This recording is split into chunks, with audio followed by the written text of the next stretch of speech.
আসসালামু আলাইকুম। আজকে শুক্রবার, আজকে আমার অফিস বন্ধের দিন, তাই আমি মাঠে যাচ্ছি ধান কাটার জন্য। আমাদের ধান পেকে গেছে, চলুন যাই আপনাদেরকেও দেখাই।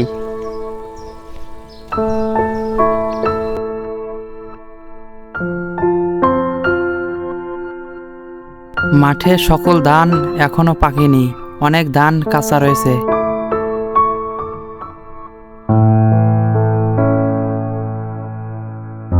মাঠ এখন সবুজ রং ধারণ করেছে, কিছুদিন পরেই এটি সোনালী রঙে রঙিন হয়ে যাবে।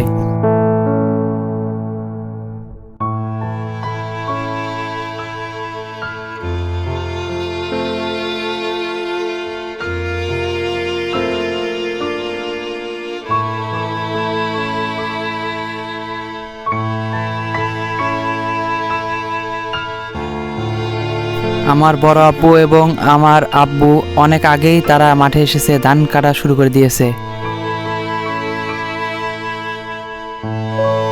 আমিও এখন তাদের সাথে ধান কাটার জন্য মাঠে নেমে পড়লাম।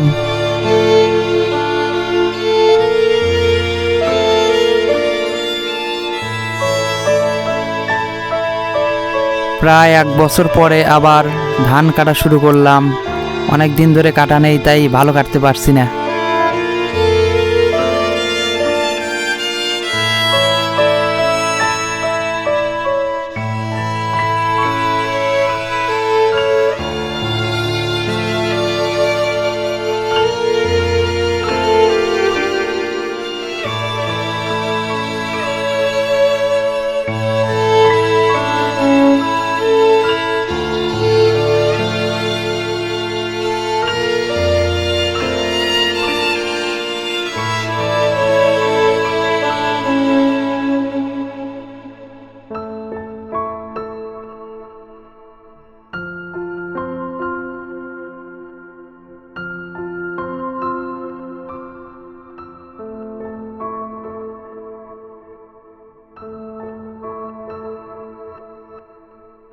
আজকের মতো এখানেই বিদায় নিচ্ছি। সকলে ভালো থাকবেন।